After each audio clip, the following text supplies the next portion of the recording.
बोलिए कृष्ण कन्हैया लाल की जय। श्री गोवर्धन नाथ की जय। द्वारिकाधीश की जय।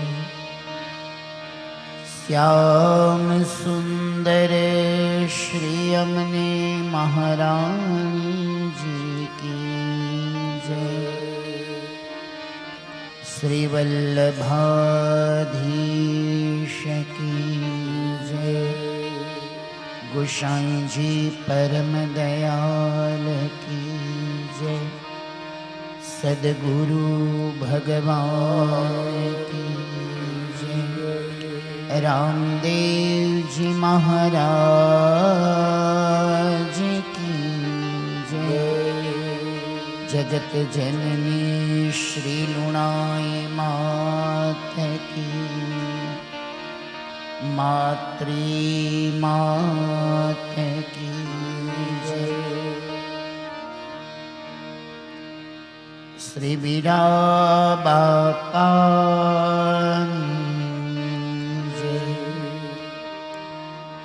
सत्य सनातन धर्म की जय।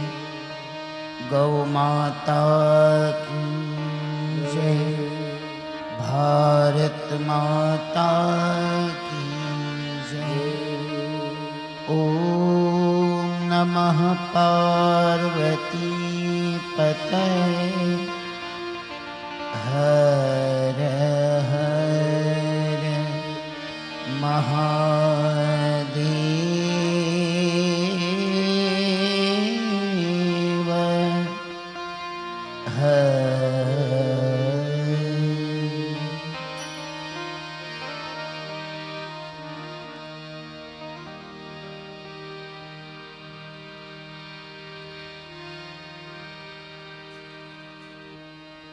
वसुदेव सुतं देवं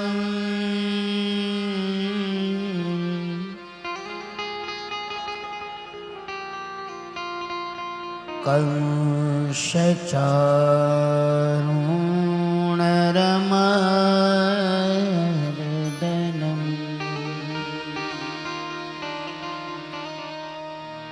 देवकी परमानन्दम्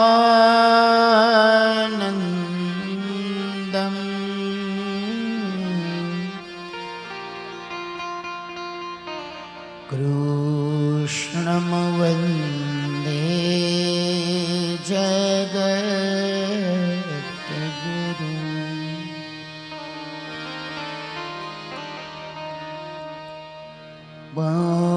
श्री विभूषितकरानव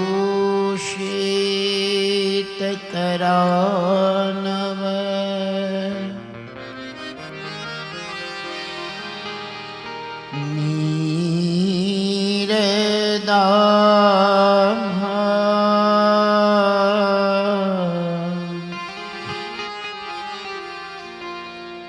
पीताम्बरा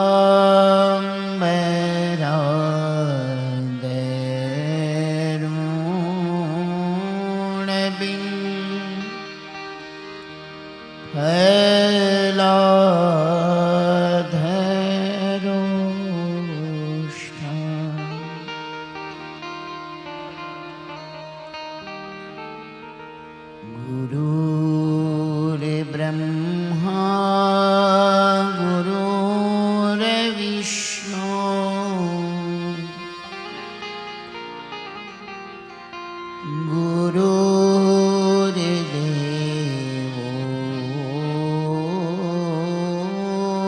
महेश्वर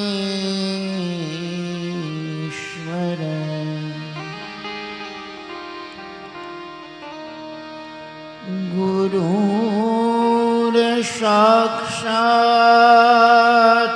परब्रह्म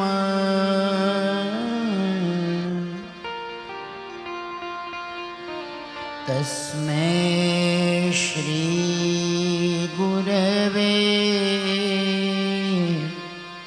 नमः।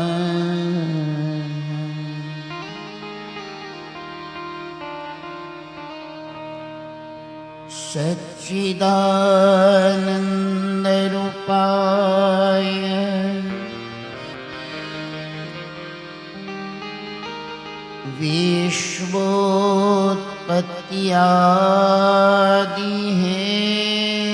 विश्वोत्पत्त्यादिहेतवे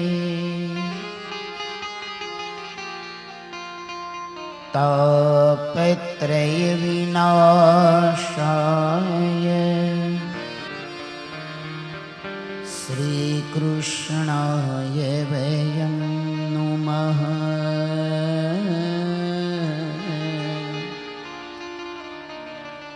श्री सद्गुरुदेवाय नमो नमः।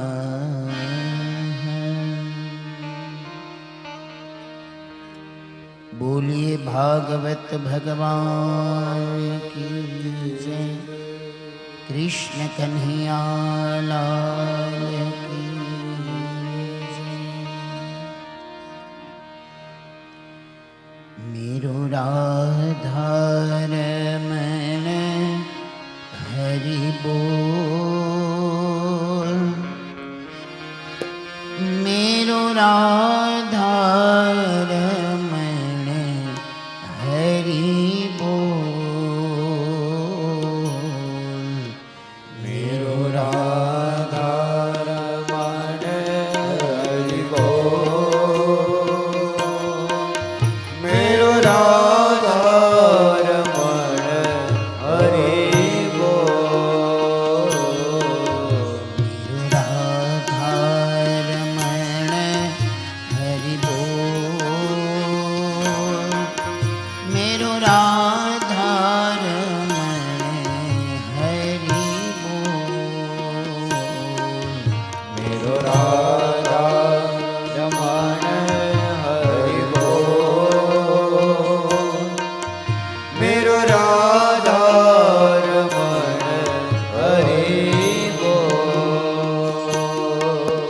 मेरो राधा रमण हरि बोल। मेरो राधा रमण हरि बोल। मेरो राधा रमण हरि बोल। मेरो राधा रमण हरि बोल। हरि बोल हरि बोल हरि बोल। हरि बोल हरि बोल हरि बोल। हरि बोल हरि बोल हरि बोल। हरि बोल हरि बोल हरि बोल।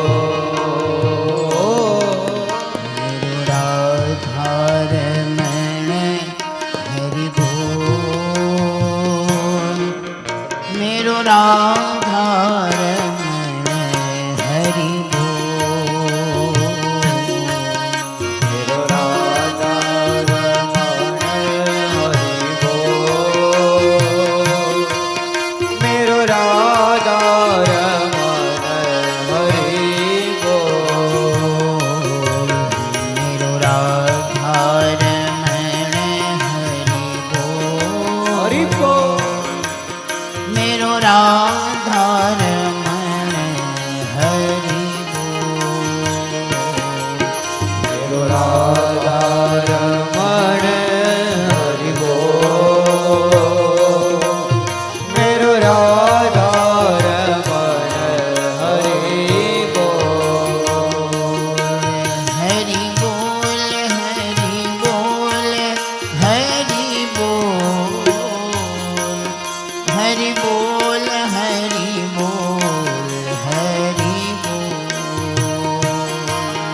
હરિ બોલ હરિ બોલ હરિ બોલ હરિ બોલ હરિ બોલ હરિ બોલ હરિ બોલ હરિ બોલ હરિ બોલ હરિ બોલ હરિ બોલ હરિ બોલ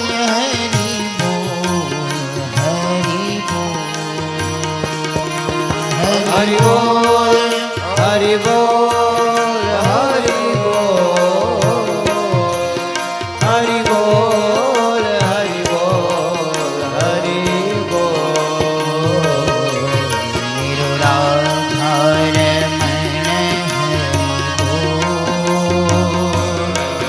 મેરો રાધા રમણ હરિ બોલ જય હો મેરો રાધા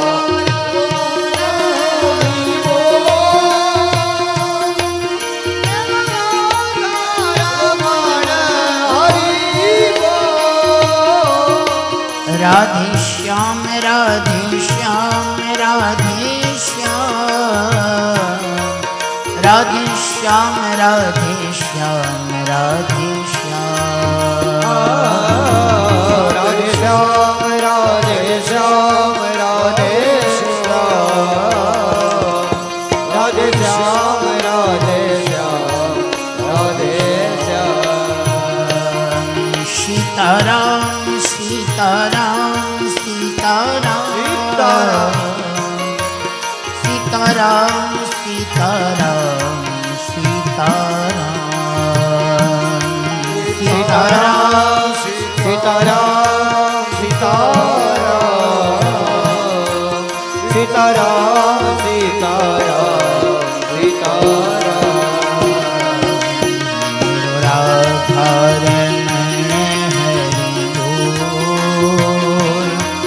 मेरो राधा रमण हरि बोल मेरो राधा रमण हरि बोल हरि बोल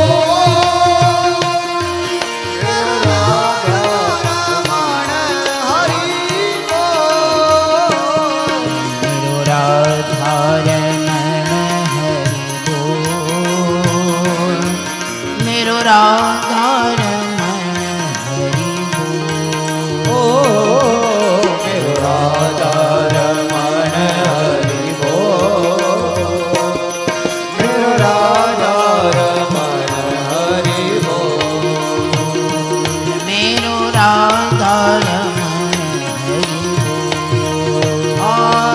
मेरो राधा रमण हरि बोल मेरो राधा रमण हरि बोल मेरो राधा रमण हरि बोल मेरो राधा रमण हरि बोल मेरो राधा रमण हरि बोल मेरो राधा रमण हरि बोल मेरो राधा रमण हरि बोल मेरो राधा रमण हरि बोल मेरो राधा रमण हरि बोल हाँ मेरो राधा रमण हरि बोल मेरो राधा रमण हरि बोल मेरो राधा रमण हरि बोल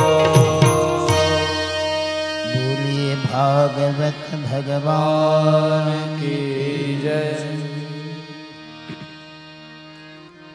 आइए જ્ઞાન યજ્ઞના આજના બીજા સત્રમાં ભગવાન ભાગવતજીને પ્રણામ. ગિરનારી મહારાજને પ્રણામ. ઉપસ્થિત સાધુ બ્રાહ્મણો અને સંતોના ચરણોમાં પ્રણામ. પધારેલા જાદવ પરિવારના સર્વે માનવંતા મહેમાનો તેમજ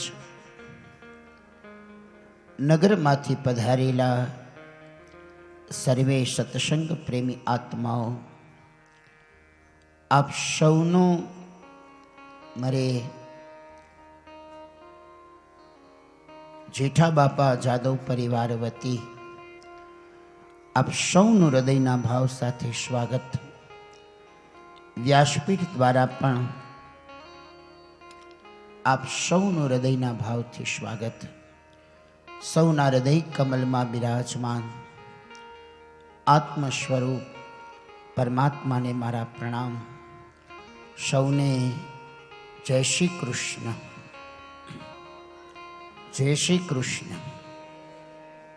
જય શ્રી કૃષ્ણ. એ રામ રામ. હા એમ જય હો બાપ. ભગવાનની પાવન મધુર લીલામાં આપણે પ્રવેશ કરી રહ્યા છીએ.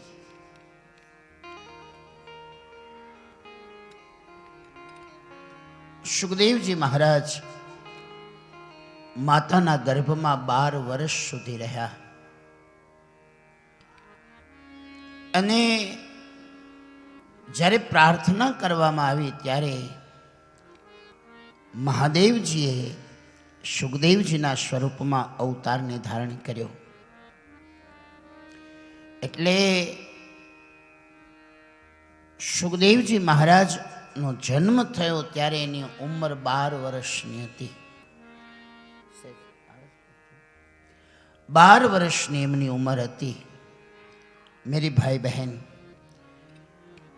અને જન્મતાની સાથે વનના માર્ગે વિહાર કરતા થયા હતા. 12 વર્ષનું તેજોમય સ્વરૂપ લઈ અને સુખદેવજી મહારાજ વિહાર કરવા લાગ્યા. આગળ સુખદેવજી મહારાજ, પાછળ વ્યાસજી હે પુત્ર હે પુત્ર હે પુત્ર કહી અને એની પાછળ દોડે છે.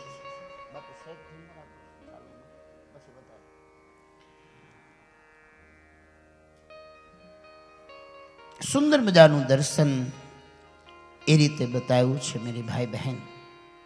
આગળ સુખદેવજી અને પાછળ વ્યાસજી હે પુત્ર હે પુત્ર હે પુત્ર કહીને એની પાછળ જાય છે. એક સુંદર મજાનું સરોવર અને સરોવરમાં દીકરીઓ સ્નાન કરતી હતી અને દીકરીઓને ત્યાંથી સુખદેવજી મહારાજ પસાર થઈ ગયા.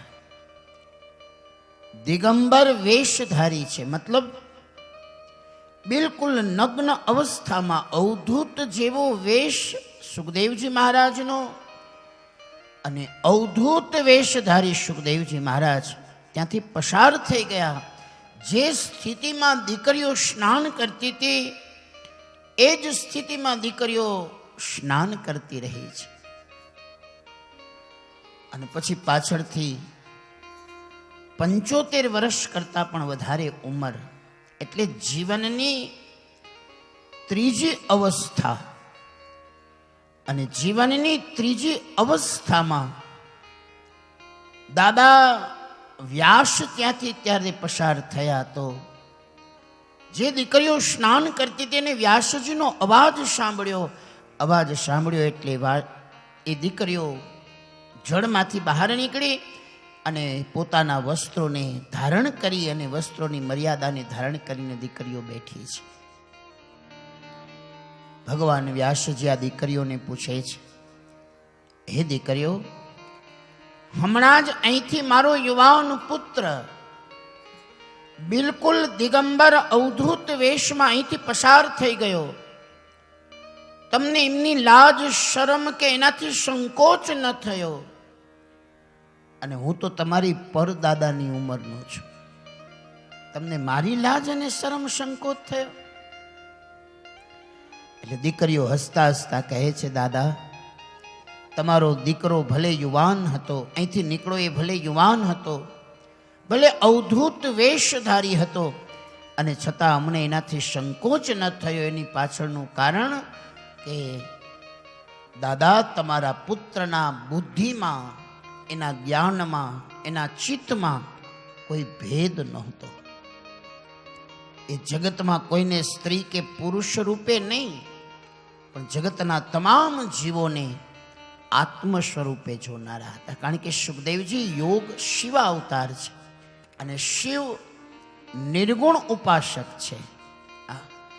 એવા નિર્ગુણ ઉપાસક મહાદેવ અને એટલે આત્મ સ્વરૂપના ઉપાસક, પરબ્રહ્મ રૂપી આત્મ તત્વના ઉપાસક છે સુખદેવજી.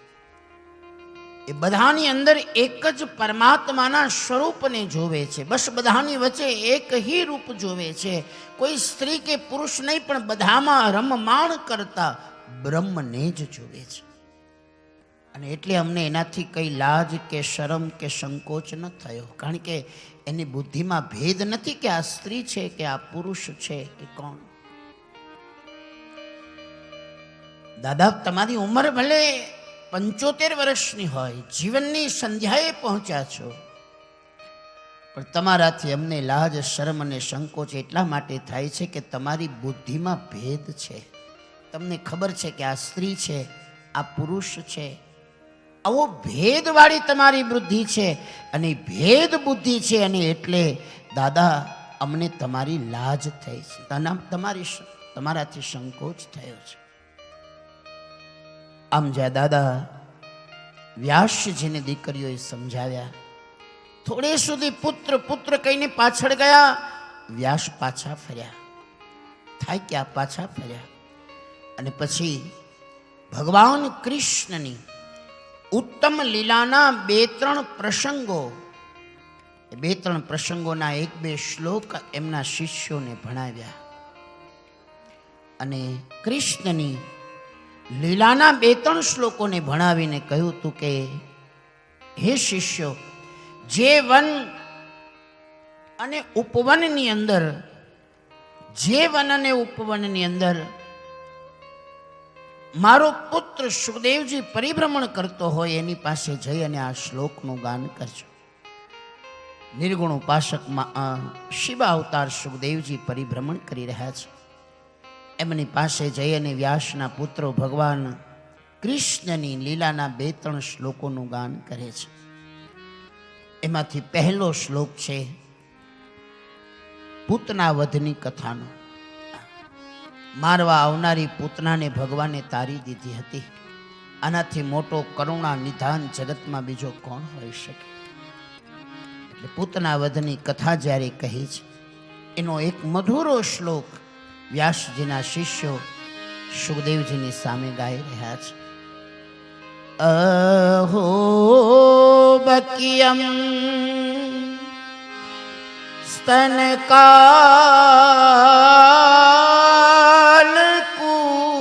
સ્તનકાલકૂટમ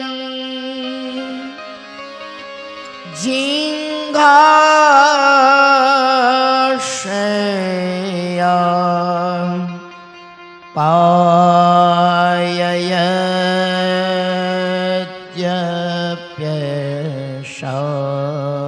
પાયયત્યપ્યસાધ્વી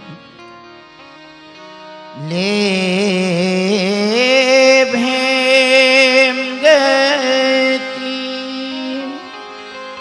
ધ્યાતૃતિતાંતતો અન્યમ કં વાદેયાલુ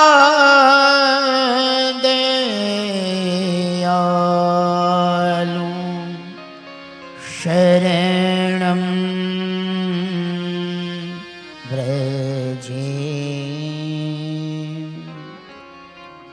પૂતનાવદની કથાનો પહેલો શ્લોક જ્યાં સંભળાયો,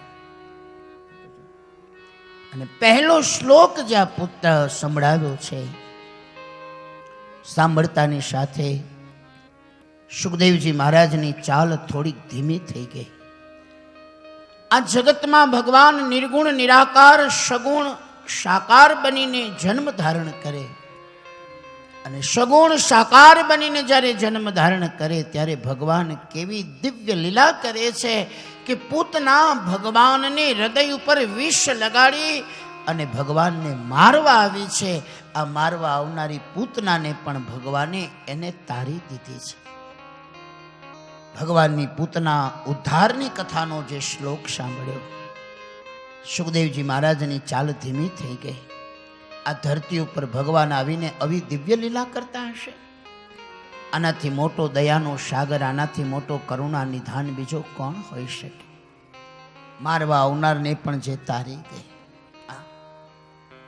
આ શ્લોક જે સાંભળ્યો ગતિ થોડી ધીમી થઈ.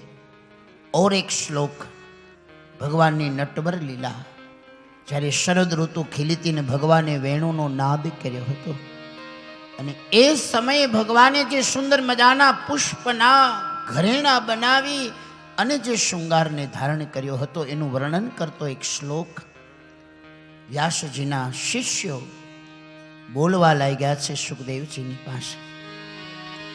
બરહા પીડમ નટવર વપુ કરણયો કર્ણિકારમ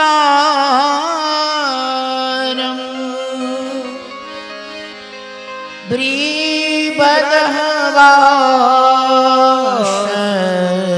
કનક કપીશમ વેજયંતીમ ચ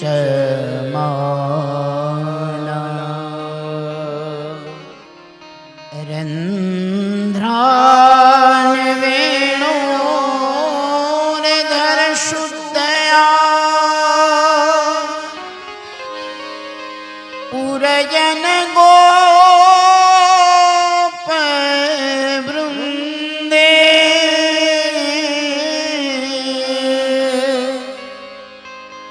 વૃંદારણ્યમ સ્વપદરમણમ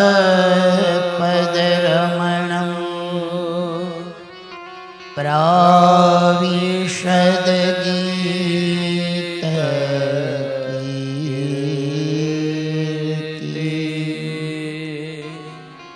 સુંદર મજાના જ્યારે શરદ ઋતુ ખીલી અને ભગવાને પીળી કરેણના પુષ્પને ચૂંટી અને પીળી કરેણના પુષ્પને ચૂંટીને ભગવાને સુંદર મજાના પોતાના આભૂષણો બનાવ્યા અને સુંદર મજાનો ભગવાને વેણુનો નાદ કર્યો છે.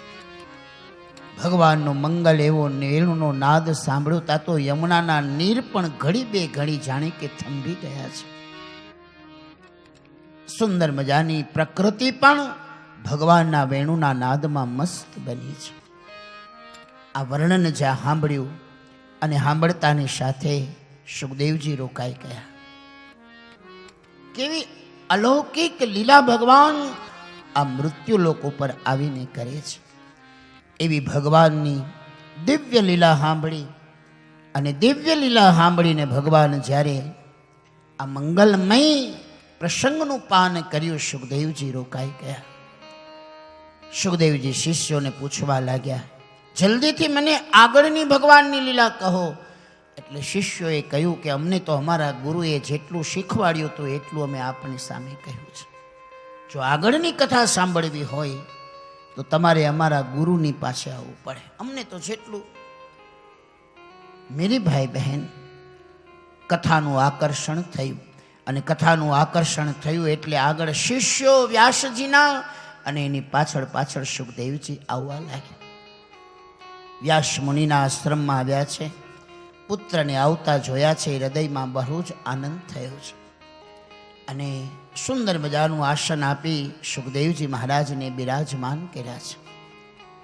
સુખદેવજી મહારાજે કીધું કે મારે બીજી કાંઈ લૌકિક વાત સાંભળવી નથી, એટલે તમે મને બેહાડીને કયો ને બેટા હવે તારું કંઈક નક્કી કરીએ કે તને કંઈક ધંધો કરતો કે તને કાંઈ લૌકિક ચર્ચા સાંભળવી નથી. હું તો તમારી પાસે ભાગવત રસનું પાન કરવા આવ્યો છું.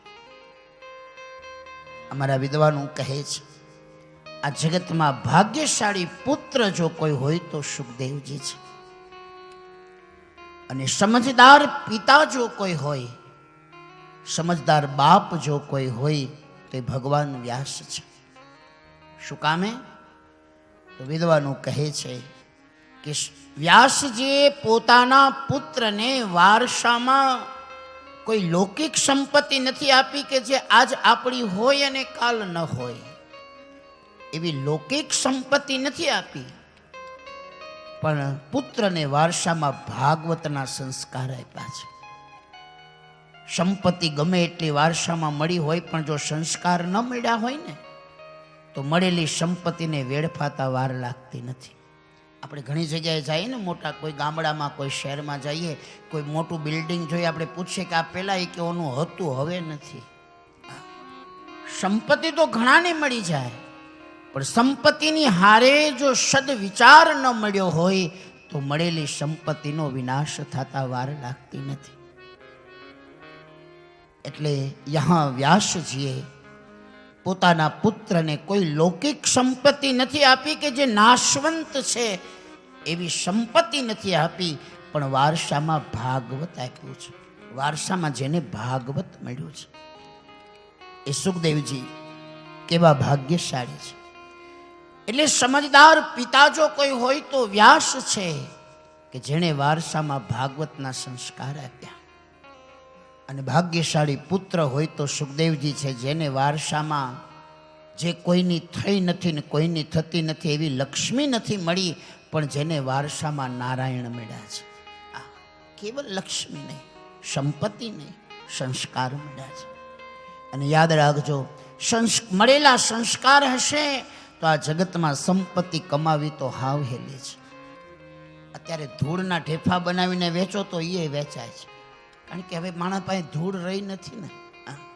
કોઈના ફળિયામાં ધૂળ નહીં, ઘરમાં નહીં, એટલે ધૂળના ઢેફા બનાવીને વેચવા નીકળો તોય બી કમાઈ શકાય. કારણ કે જરૂરિયાત છે પણ છે નહીં. મેરી ભાઈ બહેન, આપણા બાળકો, આપણી પેઢી ધૂળમાં રમી રમીને મોટી થઈ છે. અને અત્યારે તો ઘરની બહાર બહેનો રસોડામાં ચપ્પલ પહેરે. બોલો, મને તો એ સમજાતું નથી કે ઘરમાં આટલી બધી હું ઠંડી લાગતી હશે, રસોડામાં બી ચંપલ. એક સમય હતો કે માણસ આખા ગામમાં ઉઘાડે પગે ફરતો હતો, અને હવે રસોડામાં પણ બહેનો ચપ્પલ પહેરે. ભાઈઓ તો બિચારા ઠીક છે, પણ બહેનો ચંપલ ક્યાંય ન કાઢે. ક્યાંય કથામાં ગયા હોય, ક્યાંય લગ્નમાં ગયા હોય, છેક સ્થાપન સુધી પૂગી જાય પણ ચપ્પલ ન કાઢે. કોણ જાણે એવો મમતા શું છે કાંઈ ખબર નથી. મોંઘા કેટલા હોય એ તો મારો રામ જાણે, પણ મમતા બહુ. ચંપલ ને રેઢા ન મૂકી, બોલો, સ્થાપન સુધી પહોંચી જાય. બોલો, અને ત્યાં જઈને પાછા દુખણાઈ લે. હો, પાછા દુખણા. ત્યારે આપણને એમ થાય કે આ પાદુકા જરાક બહાર પધરાવી હોય તો વાંધો શું હતો. પણ કહેવાનો અર્થ છે, કારણ કે સ્થાપનની એક મર્યાદા હોય છે.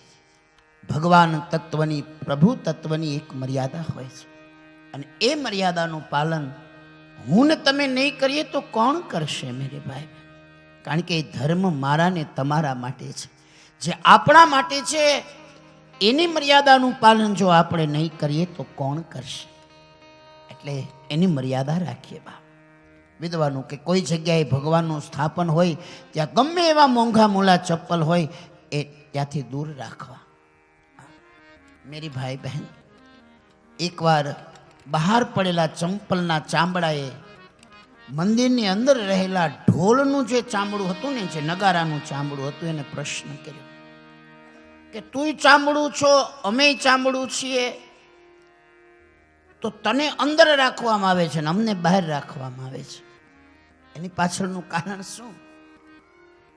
એટલે અંદર નગારાના ચામડાએ બહાર રહેલા ચપ્પલના ચામડાને જવાબ આપ્યો, ભાઈ ફરક એટલો છે, અમે ઘા સહન કરીએ છીએ ને તું ઘા સહન કરતો નથી, એટલે અમે અંદર છીએ, અને અમે અમારી મર્યાદામાં બંધાયેલા છીએ. કારણ કે ચામડું મઢાયેલું હોય છે. ચામડું તો ચામડું હોય, પણ જો એને મર્યાદાથી બાંધેલું હોય, અને એ પણ મર્યાદાથી બાંધેલું હોય ત્યારે એમાંથી સૂર પ્રગટ થાય છે.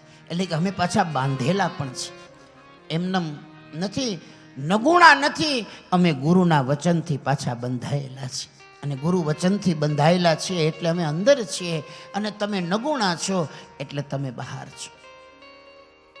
બાકી તો બેયમાં ચામડું છે, નગારામાં બી ચામડું છે, ચપ્પલમાં પણ ચામડું છે, પણ એક ગુરુના વચનથી બંધાયેલા છે, અને એક નગુણા છે એટલે ને બહાર રહેવું પડે છે. મર્યાદા શાસ્ત્રોની, પ્રભુના સ્વરૂપની, પ્રભુના સ્થાપનની એની મર્યાદા છે. બહેનો વિશે કહીએ એટલે બહેનોને બહુ ના ગમે, ભાઈઓને આપણે થોડુંક કહી દઈએ, એમાં એનોય વાંધો નહીં. કે પૂજામાં બેસો ત્યારે મુખમાં તમાકુ કે માવો કે એવી કોઈ વસ્તુ હોવી ના જોઈએ. ઘણા માવો ખાઈને પૂજામાં બેઠા હોય, કારણ કે તો જ એને કોટો ચડે. પણ પૂજામાં બેસો ત્યારે માવો કે મુખમાં તમાકુ કે માવો કે એવી વસ્તુ હોવી ના જોઈએ. મુખ ચોખ્ખું હોવું જોઈએ. અને કદાચ માવો તમાકુ કાં તો પેલો કોગળો કરો, હાથ ધોવો ને પછી પૂજામાં બેસવું છે, કારણ કે એની મર્યાદા છે.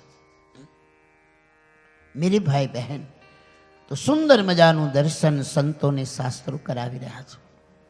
ઘણીવાર અફસોસ તો એ વાતનો થાય કે પૂજા કરનાર યજમાન તો કદાચ માવો ખાઈને બેઠા હોય, પણ ઘણીવાર પૂજા કરાવનારા પણ મોઢામાં માવો ખાઈને બેઠા હોય.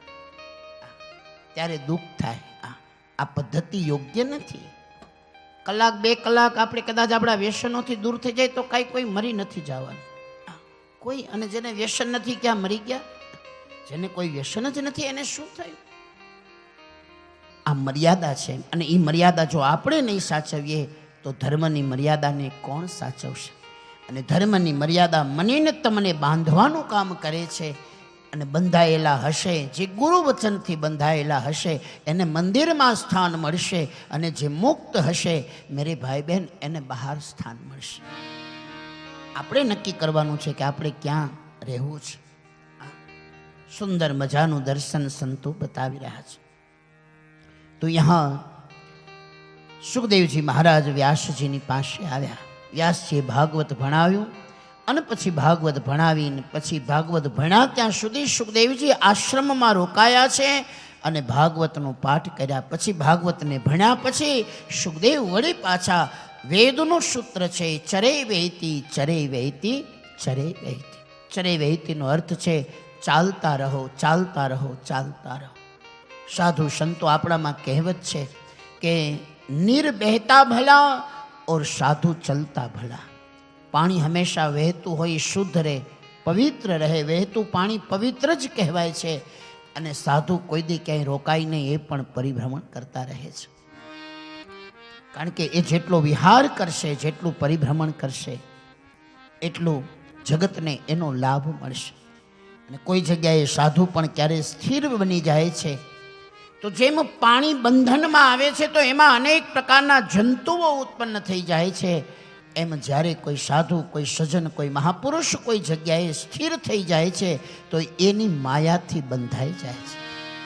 પછી એને માયા લાગી જાય છે, માયાથી બંધાઈ જાય છે.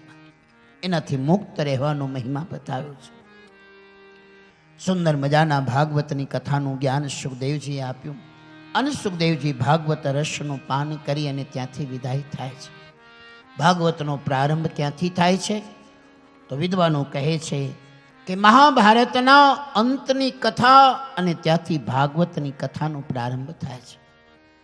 મહાભારતનો અંત, એનો અર્થ વિદ્વાનો એવો બતાવે છે, જ્યાં સુધી મારા ને તમારા મન, બુદ્ધિ અને ચિત્તમાં માયા અને બ્રહ્મનો દ્વંદ્વ ચાલતું હશે ત્યાં સુધી આ જીવ ભાગવતનો અધિકારી નથી થતો. જ્યાં સુધી હું અને મારું આવો દ્વંદ્વ ચાલતો હશે ત્યાં સુધી પણ જીવ એનો અધિકારી થતો નથી. એટલે એનો મહિમા બતાવ્યો છે. અને મહિમાને પ્રગટ કરતા વિદ્વાનો કહે છે કે મહાભારત અંત પામે અને પછી ભાગવતનો પ્રારંભ થાય છે. દ્વંદ્વ યુદ્ધ જ્યારે સમાપ્ત થાય છે અને ત્યારથી ભાગવતની કથાનો પ્રારંભ થાય છે. મહાભારતના યુદ્ધ મેદાનનું દર્શન બતાવ્યું. મહાભારતના યુદ્ધ મેદાનમાં દુર્યોધનના પક્ષે, કૌરવોના પક્ષે હવે લડવાવાળા કોઈ મોટા બળવાન નેતાઓ બચ્યા નથી, યોદ્ધાઓ બચ્યા નથી. દુર્યોધન મૂંઝાણું છે.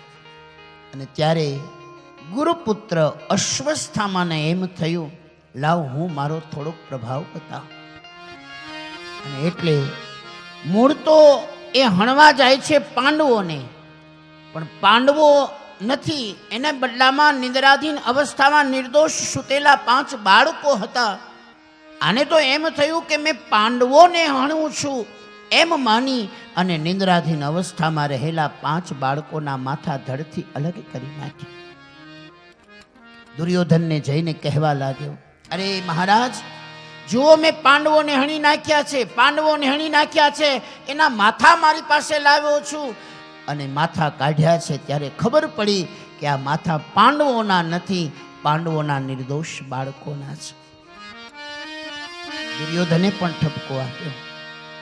આ હીન કૃત્ય છે. मेरी भाई बहन विद्वानों कहे छे गुरुपुत्र अश्वस्थामाए एक बहु अधम कृत्य कर्યું. अश्वस्थामाए आतताई नामનું પાપ કર્યું છે. પાપના પણ પ્રકાર છે અને એમાંય આતતાઈ નામનું પાપ એ અતિ ભયંકર પાપ છે.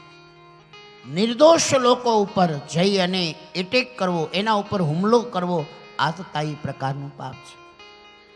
શસ્ત્ર વિનાના હોય અને એના ઉપર સશસ્ત્ર હુમલો કરવો એ આતતાઈ પાપ છે. કોઈના ઘરમાં અગ્નિ નાખવો એ આતતાઈ પાપ છે. આખું કુટુંબ ભેળું એકતાના નાતેથી રહેતું હોય, એકબીજાના સુખ દુઃખને વાગોળતા વાગોળતા આનંદથી દિવસો પસાર કરતા હોય, આવા ઘરની એકતાને ખંડિત કરવી, એના ઘરમાં અગ્નિ નાખવો અને અગ્નિ નાખીને ઘરની એકતાને ખંડિત કરી નાખવી, ભાઈઓ ભાઈઓમાં ભાગલા પડાવી દેવા, આવી જેની નીતિ હોય એ આતતાઈ પ્રકારનું પાપ છે. અને નિર્દોષ બાળકોની હત્યા કરવી એ પણ આતતાઈ પ્રકારનું પાપ છે. આવું જ્યારે આતતાઈ પ્રકારનું પાપ અશ્વસ્થામાએ કર્યું છે. 5 બાળકોને દ્રૌપદીએ જોયું, મસ્તકો કપાયેલા, તડફડિયા મારતા, લોહીથી ખરડાયેલા શરીરને જોયા છે અને મહાદ્રૌપદી વિલાપ કરી રહી છે. હૈયા ફાટ રુદન જા દ્રૌપદી કરે છે. દ્રૌપદીને રુદન કરતી જોઈ પાંડવો પણ આવ્યા છે, અર્જુન પણ આવ્યા. અર્જુને આ દ્રશ્ય જોયું, પોતાનું લોહી એકદમ ઉકળવા લાગ્યું, મનમાં ક્રોધ આવ્યો, નેત્રો લાલ થયા, ભુજાઓ ફરકવા લાગી અને ફરકતી ભુજા સાથે અર્જુને આમ પોતાના કાંડાને ઊંચું કરીને પ્રતિજ્ઞા કરી, હે દ્રૌપદી, ચિંતા ન કર, વિલાપ ન કર. આ અર્જુન તને વચન આપે છે, આજ સાંજની સંધ્યા ઢળે એ પહેલા જેણે આપણા 5 પુત્રોને હણી નાખ્યા છે એને હું તારી સામે હાજર કરીશ, એની ચિંતા ન કર. આમ કહીને જે આશ્વાસન આપ્યું, અર્જુન કૃષ્ણને લઈ અને આ મહા અધમ એવા આતતાઈ પાપ કર્મ કરનારા એવા અશ્વસ્થામાને પકડવા માટે ગયા છે. યાદ રાખજો, ગુરુપુત્ર અશ્વસ્થામા અમર છે અને એવી કથા છે કે આ ગિરનાર ક્ષેત્રમાં અશ્વસ્થામા પરિભ્રમણ કરે છે અને કોઈ મહાયોગીના રૂપમાં ઘણીવાર કોઈને અશ્વસ્થામાનું દર્શન આ ગિરનાર ક્ષેત્રમાં થાય છે. અશ્વસ્થામાં ચિરંજીવો 7 ચિરંજીવો છે અને એમાં એક ચિરંજીવી છે અશ્વસ્થામા. અને એ ગિરનાર ક્ષેત્રમાં છે એવું ઘણા વિદ્વાનો કહે છે. તો અશ્વસ્થામાને પકડવા માટે થઈ અર્જુન કૃષ્ણને સંગે લઈ અને જ્યારે અશ્વસ્થામાને પકડવા જાય છે, અશ્વસ્થામાને ખબર પડી કે જો અર્જુનના હાથમાં આવી ગયો તો મારું મૃત્યુ નિશ્ચિત છે. અકળાયેલો અશ્વસ્થામાએ ઓર એક ભૂલ કરી અને પોતે પોતાના બાણમાંથી એણે બ્રહ્માસ્ત્ર કાઢ્યું છે. ભાથામાંથી બ્રહ્માસ્ત્ર કાઢ્યું અને આ બ્રહ્માસ્ત્ર એણે અર્જુન તરફ ફેંક્યું છે. મહાવિનાશક ભયાનક શક્તિવાળું બ્રહ્માસ્ત્ર જ્યારે અર્જુન તરફ આવવા લાગ્યું એટલે અર્જુને ભગવાન કૃષ્ણને કહ્યું, ભગવાન ખાલી ઈશારો કર્યો છે. ભગવાન કહે છે, હે અર્જુન, તું જાણે છે આ બ્રહ્માસ્ત્ર છે અને હું તને વિનંતી કરું છું કે તારા ગુરુપુત્ર અશ્વસ્થામાને બ્રહ્માસ્ત્ર છોડતા આવડે છે, પણ એ બ્રહ્માસ્ત્રને પાછી વાળવાની જે વિદ્યા છે એ તારા ગુરુપુત્રની પાસે નથી. અને આ મહાભયાનક વિનાશક બ્રહ્માસ્ત્ર જો ધરતી ઉપર આવશે તો ધરતીનો વિનાશ થઈ જશે. માટે હું તને વિનંતી કરું કે તું પણ બ્રહ્માસ્ત્ર છોડ અને 2 બ્રહ્માસ્ત્રની શક્તિને શાંત કર અને શાંત કરી અને 2 બ્રહ્માસ્ત્રની શક્તિને તારા ભાથામાં સમાવી લે. ધરતી ઉપર જે મહાવિનાશ થવાની તૈયારી છે એને તું અટકાવી દે. ભગવાનની વાતને માન્ય કરી અને અર્જુને પણ બ્રહ્માસ્ત્ર છોડ્યું.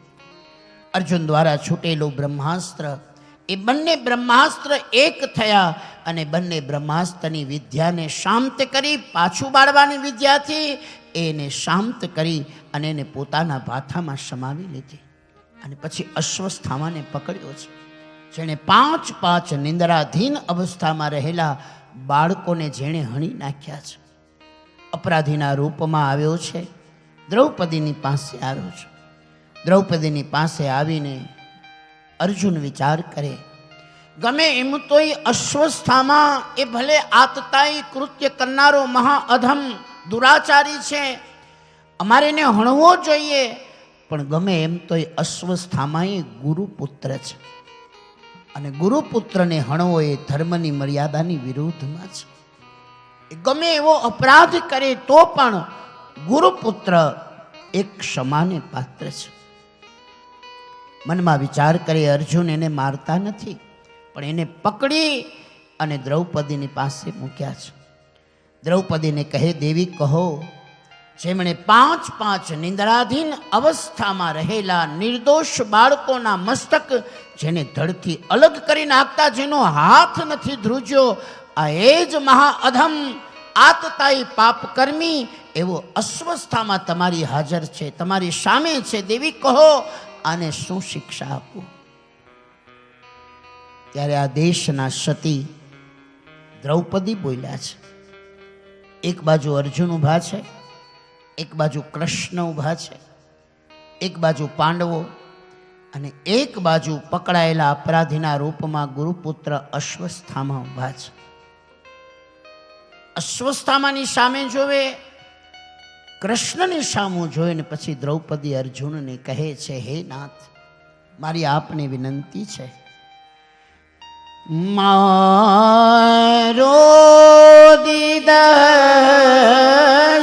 જનની ગૌતમી પતિ દેવતા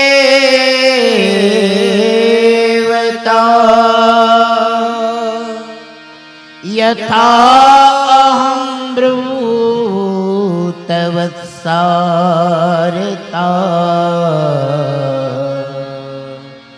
હરોદીમ્ય શ્રુમુખીર્મો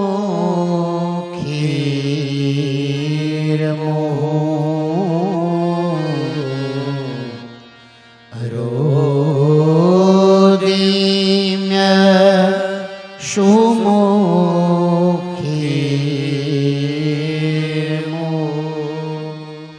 દ્રૌપદીને અર્જુન પૂછે છે, કહો દેવી, આને શું શિક્ષા કરું?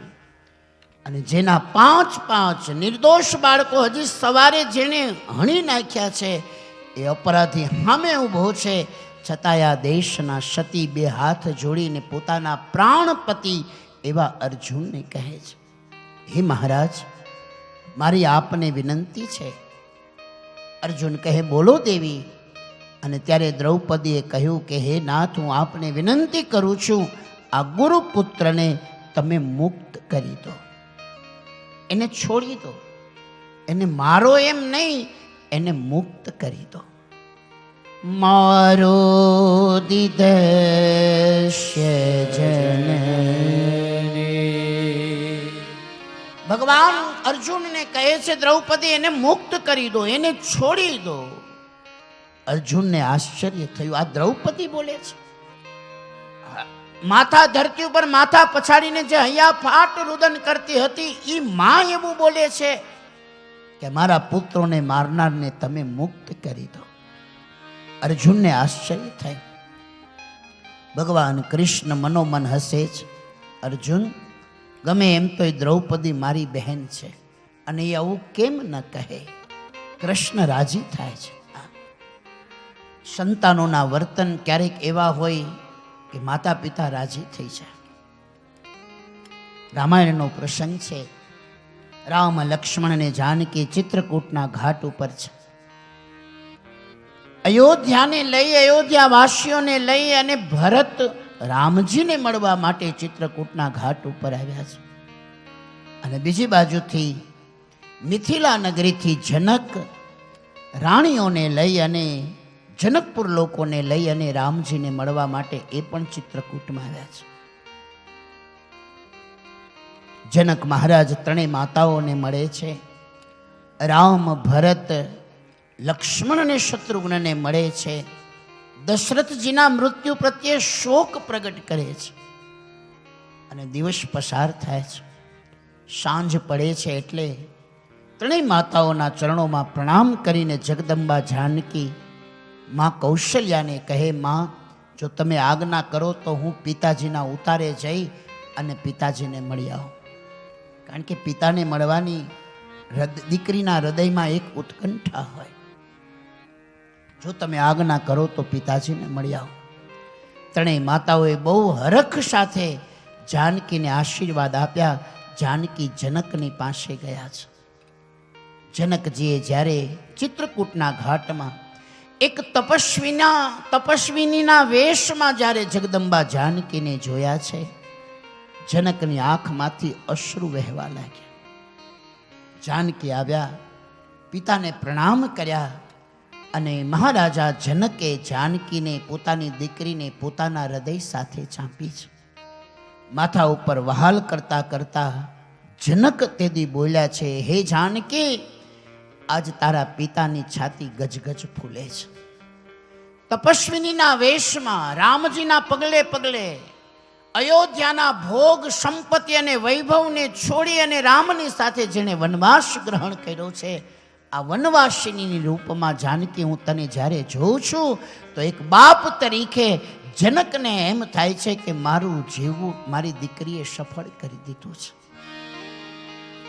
તને ધન્ય હો કે રામજીની સાથે ચાલતા ચાલતા તને અયોધ્યાનો ભોગ ન પકડી શક્યો, અયોધ્યાનો વૈભવ તને પકડી ન શક્યો અને અયોધ્યાના ભોગ અને વૈભવનો ત્યાગ કરી રામના પગલે પગલે હાલતી થઈ.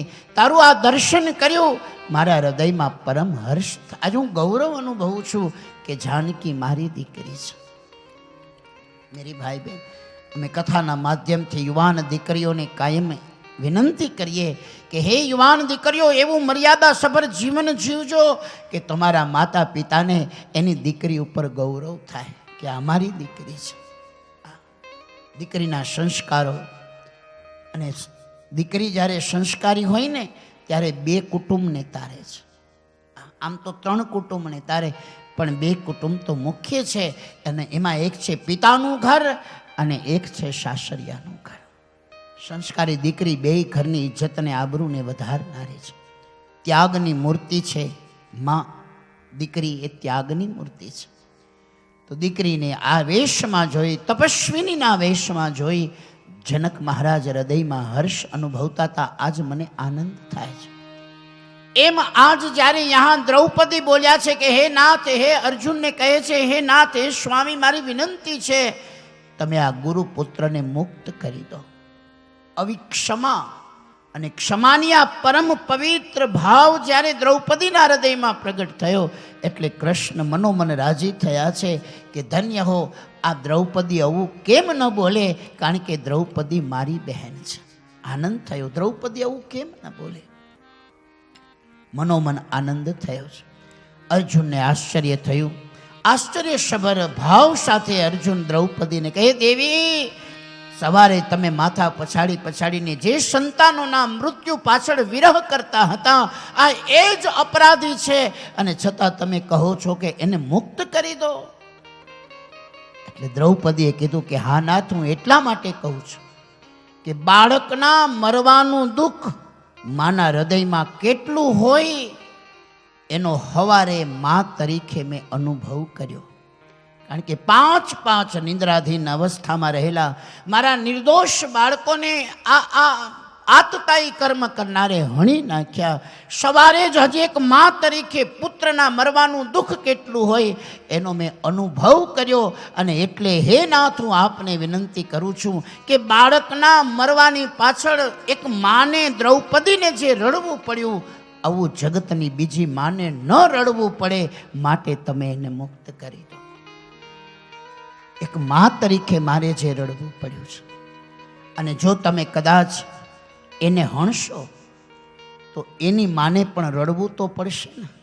એટલે બાળકના મરવાનો દુઃખ માના હૃદયમાં કેટલું હોય એનો મેં નિજ અનુભવ કર્યો છે. અને એટલે માંગુ છું કે જગતની બીજી મા ઉપર આવું દુઃખ ન પડે, માટે થઈ અને તમે અસ્વસ્થામાંને મુક્ત કરી દો. આ દ્રૌપદીના હૃદયનો વિવેક છે. મા તરીકે જે દુઃખ મેં સહન કર્યું, અને એ તો માનું હૃદય જ જાણી શકે. મેરી ભાઈ, અમારા સંતો બહુ સુંદર ભાવને પ્રગટ કરે છે. મહેલો નભાશી ગરીબી સુજાણે દુખિયાના દુઃખની સુખિયા સુજાણે મહેલો નવાસી ગરીબી સુજાણે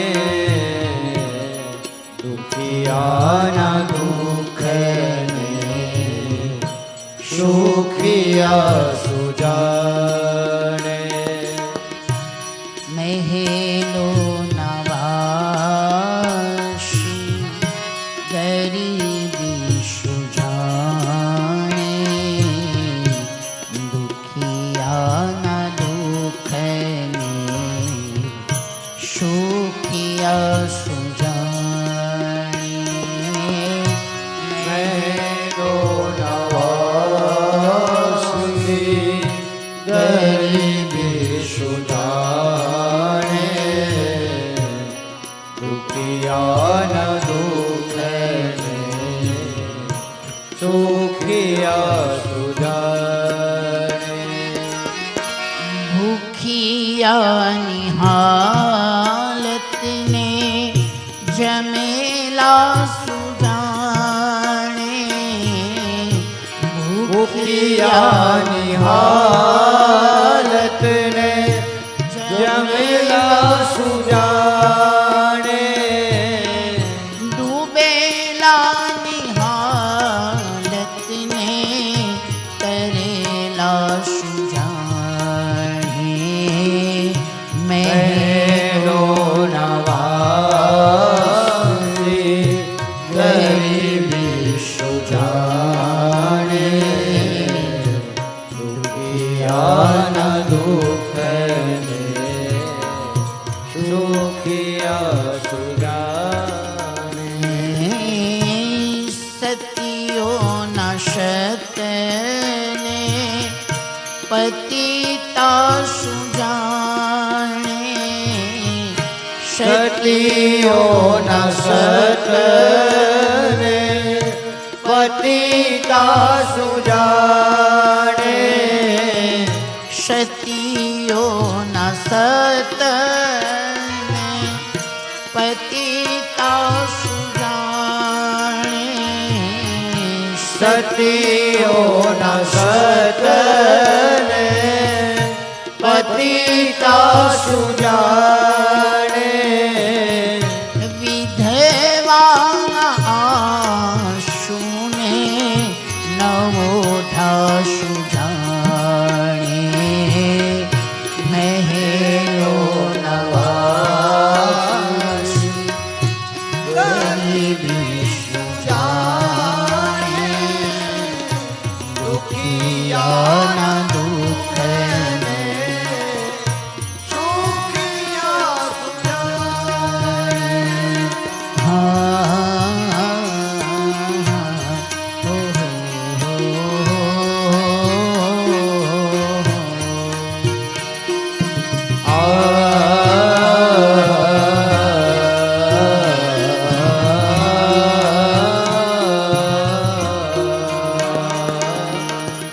મહેલો નવાસ ગરીબી સુજાણે દુખિયાના દુઃખને સુખિયા સુજાણે મહેલો નવાસી ગરીબી સુજાણે દુખિયાના દુઃખને સુખિયા સુજાણે દુખિયાના દુઃખને સુખિયા સુજાણે દુખિયાના દુઃખને સુખિયા સુજાણે માના હૃદયની વેદનાનો હજી સવારના પહોરમાં મેં અનુભવ કર્યો છે. એક માના હૃદયે અનુભવ કર્યો છે. અને એટલે દ્રૌપદી કહે, જે માટે થઈને મારે રડવું પડ્યું, આ માટે જગતની બીજી માને ન રડવું પડે, માટે તમે એને મુક્ત કરી દો.